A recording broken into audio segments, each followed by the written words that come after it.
Arvoisat osakkeenomistajat, ensimmäinen kerta, että ollaan ylimääräisessä yhtiökokouksessa ja asia on tärkeä ja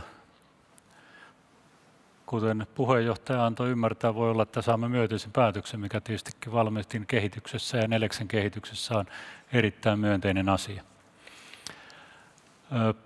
Tässä lyhyesti vastuuvapauslauseke, joka koskee erityisesti yhdysvaltalaisia. Hyvä.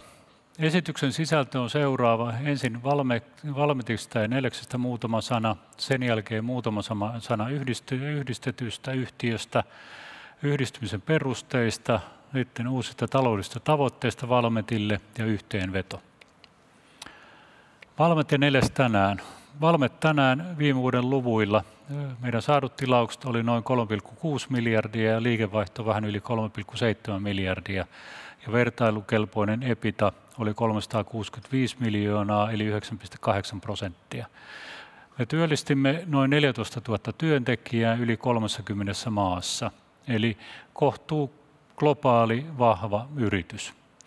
Ja niin kuin tiedätte, me toimimme palveluissa, automaatiossa, selluenergiassa ja paperissa.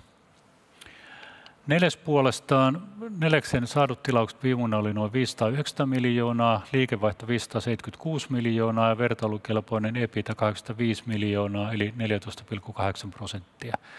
Neles työllisti noin 2850 työntekijää ja operoi 40 maassa.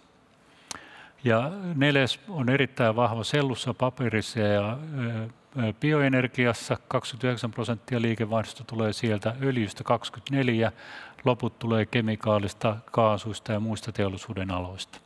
Eli Neles on vahva globaali yritys myöskin.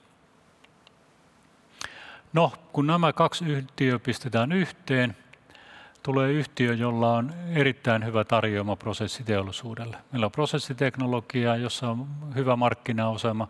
Kartongissa ja paperissa ollaan numero 1, kuten myös pehmopaperissa. Sellussa ja energiassa 1, 2, 3, riippuen vähän vuodesta. Palveluissa, joiden liikevaihto viime vuonna oli noin 1,4 miljardia, ollaan 1 tai 2 maailmassa niillä teollisuuden aloilla, joita palvellaan. Ja automaatiossa tällä yhdistyvällä yhtiöllä, niin kuin myöhemmin tulee ilmi, olisi viime vuonna ollut noin vähän yli miljardi liikevaihtoa. Siinä vahva asema automaatiojärjestelmissä ja virtauksen säädössä. Eli tässä muodostuu yhtiö, joka on vahva prosessiteknologiassa, palveluissa ja automaatiossa. Kun katsoo historiaa, niin Valmetin ja Neleksen yhdistetyn luvut näyttää ihan kauniisti kehittyneiltä. 2013 oli haastava vuosi. Silloin saadut tilaukset olisi ollut noin 2,8 miljardia. Siitä on sitten kivuttu niin, että tällä hetkellä, jos lasketaan 12 viimeistä kuukautta yhteensä, saadut tilaukset olisi ollut noin 4,7 miljardia. Eli kaunis kehitys saaduissa tilauksissa. Liikevaihto yhtä lailla sieltä noin 3 miljardista 4,7–4,8 miljardiin vuosien aikana. Vertailukelpoinen EBITDA olisi noussut vuoden 2013 vaikeiden aikojen noin 120 hieman alle 500 miljoonaan, sekin nätisti kehittynyt. Ja EBITDA-prosentti yhdistyneelle yhtiölle olisi 4% kehittynyt yli 11. Eli tällä yhdistyneellä yhtiöllä olisi ollut ihan hyvä historia, ja tämän takia me tietysti uskotaan, että tulevaisuuskin on myönteinen. Eli jos katsotaan viime vuoden luvuilla, ja nämä on niin kuin havainnollistavat luvut, näitä, mikä tarvitsee ymmärtää, niin saadut tilaukset olisi ollut viime vuonna noin 4,2 miljardia, liikevaihto noin 4,3 miljardia, vertailukelpoinen EBITDA 449 miljoonaa, ja se olisi ollut noin 10,4%. Vuoden lopussa yhdistyneellä yhtiöllä olisi ollut 3,5 miljardin tilauskanta ja työntekijöitä noin 17 000, eli vahvat luvut. Kun katsotaan alueittain, niin noin 40% olisi tullut Euroopasta, Middle East ja Keski-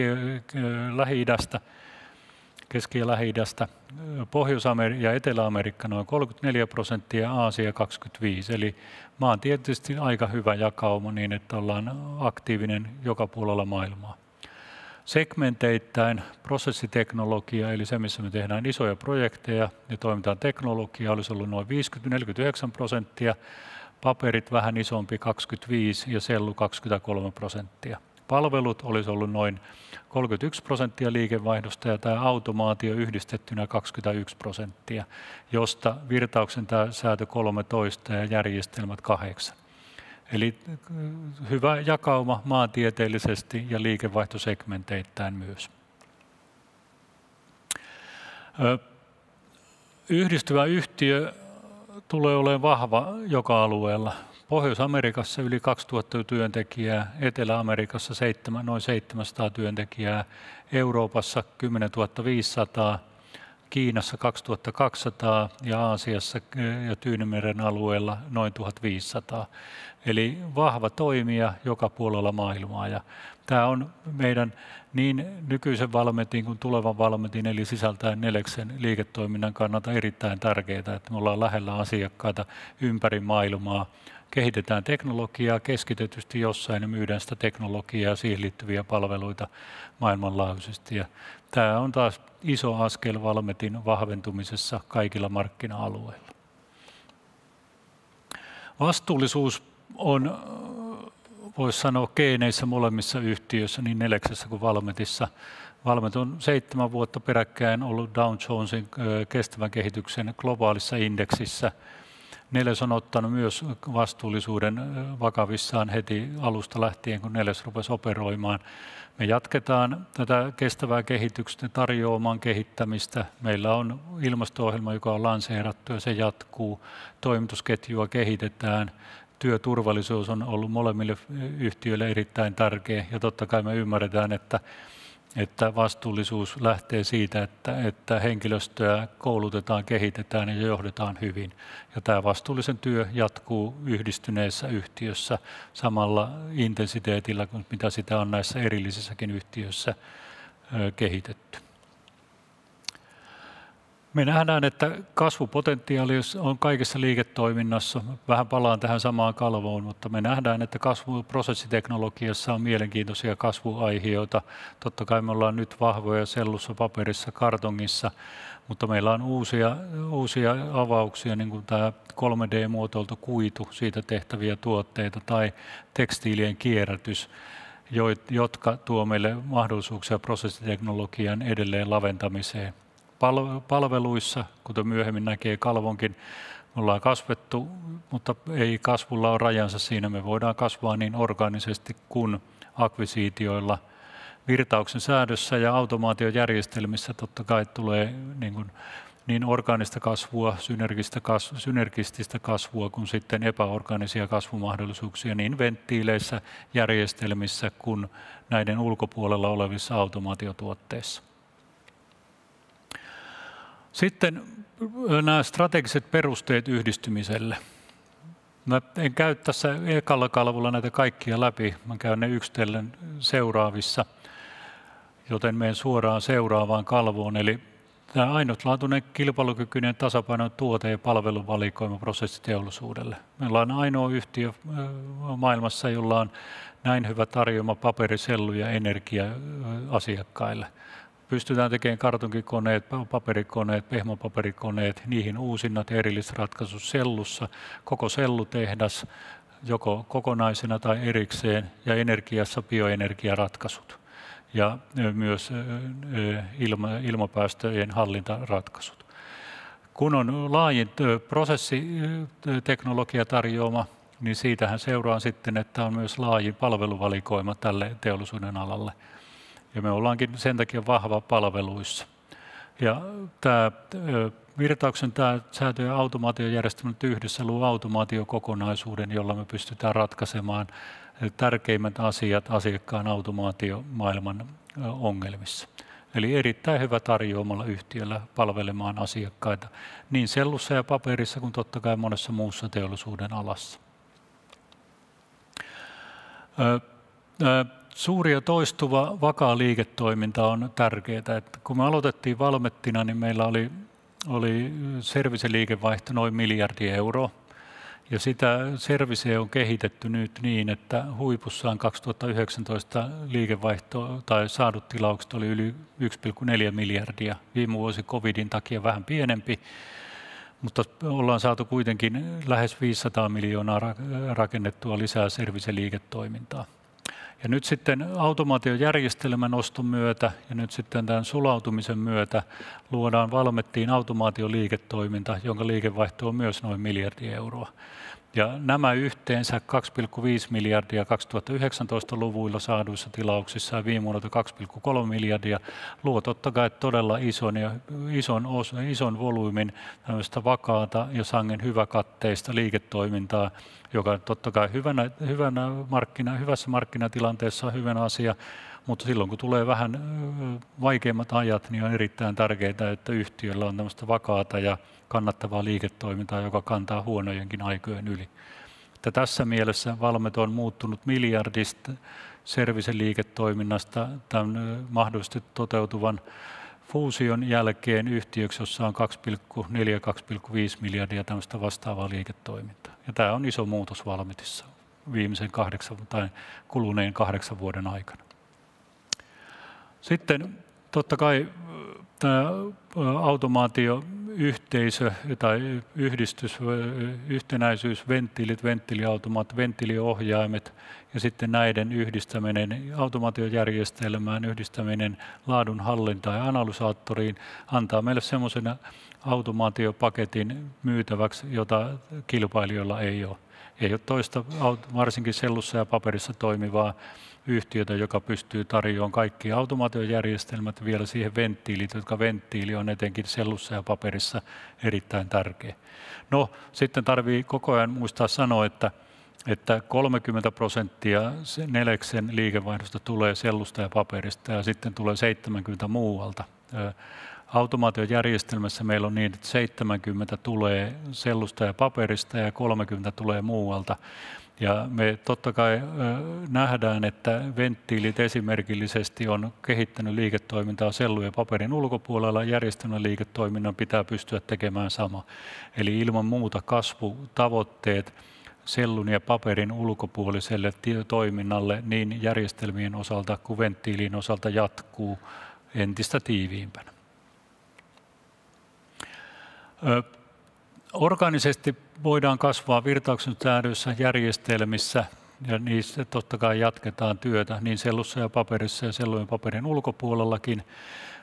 Molemmista toiminnoista katsotaan akvisitiomahdollisuuksia, millä vahvistaa virtauksen säätöä, millä vahvistaa järjestelmiä, mutta silloin kun katsotaan koko automaatio tuoteportfoliota, niin nyt tuleva Valmetti voi myös aktiivisesti katsella erinäköisiä tuotteita virtauksen säädön järjestelmien ulkopuolelta, sellaisia tuotteita, jotka ovat automaatiotuotteita. Ja tämä totta kai avaa lisää mahdollisuuksia Valmetille kehittää automaatioliiketoimintaa eteenpäin, ja se on tärkeä asia tässä nimenomaan epäorgaanisessa kasvussa, koska epäorgaanisessa kasvussa ei saa olla liian jumittunut liian pieneen segmenttiin, koska silloin voi käydä niin, että ei ole vaan tarjolla yrityksiä, joita voisi ostaa. Tämä niin kuin scopen laajennus on erittäin tärkeä Valmetin kehityksessä eteenpäin. Me ollaan arvioitu, että tämä yhdistyminen luo mahdollisuudet noin 25 miljoonan synergiaetuihin. Osa tulee totta kai siitä, että yritetään tai myydään venttiileitä etenkin kartonki- ja paperikoneprojekteissa projektin yhteydessä, automaatiojärjestelmien yhteydessä ja automaatiojärjestelmien venttiilien kanssa. Tehdään tuoteteknologiakehitystä ja sitten totta kai on myös kustannussynergiamahdollisuuksia siinä, että yhdistetään 2 listattua yhtiötä 9 listatuksi yhtiöksi. Ja sitä kautta saavutetaan kustannussäästöjä. Tällä hetkellä on arvioitu, että ne synergiahyöty voisi olla noin 25 miljoonaa euroa. Vielä varmaan tähän synergiaan tärkeä asia on tämä integraatio, että me nähdään, että integraatio sinänsä pitäisi olla niin kuin kovin, ei nyt helppo, mutta hyvin hallittavissa, koska tunnemme hyvin toisemme. Nelesläiset tuntee valmetlaiset ja valmetlaiset tuntee hyvin nelesläiset. Ja siitä osoituksena on ollut aikaisemmin, että silloin kun ostettiin automaatiojärjestelmät, niin oli suunnilleen samanlainen tilanne kuin tässä fuusiossa on. Ja tässä on nyt track record, mitenkä on automaatiojärjestelmät kehittynyt niinä vuosina, kun automaatiojärjestelmät on ollut Valmetin osana. Ja meillä on noin 7% kasvu ollut ja kannattavuus on kehittynyt myönteisesti ja ollaan saatu lisää niin suoramyyntiä kuin pakettimyyntiä aikaan. Pakettimyynti on siis semmoista, mikä myydään sellu- ja paperi- ja kartonkikoneiden, pehmopaperikoneiden yhteydessä. Ja näitä samoja oppeja sitten käytetään tässäkin fuusiossa niin, että saadaan synergia liikevaihtoa luotua niin Neleksen tuotteille kuin Valmetin tuotteillekin. Taloudelliset tavoitteet on julkaistu, eli Valmetin hallitus päätti, että jos tämä fuusio toteutuu, meidän taloudellisia tavoitteita päivitetään hieman haastavammaksi. Nyt sanotaan, että palvelut ja automaatioliiketoiminta siis sisältää niin venttiilit kuin virtauksen kuin järjestelmät, niin näiden molempien liikevaihtoon pitää kasvaa 2 kertaa markkinan kasvua paremmin. Tämä on ollut aikaisemmin tavoitteena ilman venttiililiiketoimintaa ja me ollaan siihen pystytty ja nyt jatketaan samalla polulla. Ja projektiliiketoiminnassa pitää yltää parempaan kasvuun kuin markkinaan, mikä tarkoittaa käytännössä sitä, että markkinaosuutta pitää pystyä kasvattamaan. Kannattavuustavoite on nyt 10–12%, niin nyt sitten uusi tavoite on 12–14%. ROCE on tällä hetkellä yli 20 ja nyt tavoite on ylitse 15%. Tämä johtuu siitä, että tämän fuusion seurauksena tulee goodwillia taseeseen sen verran, että tämä ROCE-tavoite joudutaan tiputtaa 15. Ja osingon maksu halutaan pitää samana, eli osingon maksu on vähintään 50% nettotuloksesta. Eli yhteenvetona sulautumisessa syntyy johtava yhtiö, jonka liiketoiminta on vankalla pohjalla. Eli siinä on hyvä teollinen logiikka, Valmetin koko tarjoamassa, Valmetilla on hyvä taloudellinen profiili, meillä on kasvumahdollisuuksia niin orgaanisesti kuin epäorgaanisesti ja jatketaan osakkeenomistajille hyvän arvon tuottamista myös uudessa Valmet-yhtiössä. Herra puheenjohtaja, tässä esitykseni.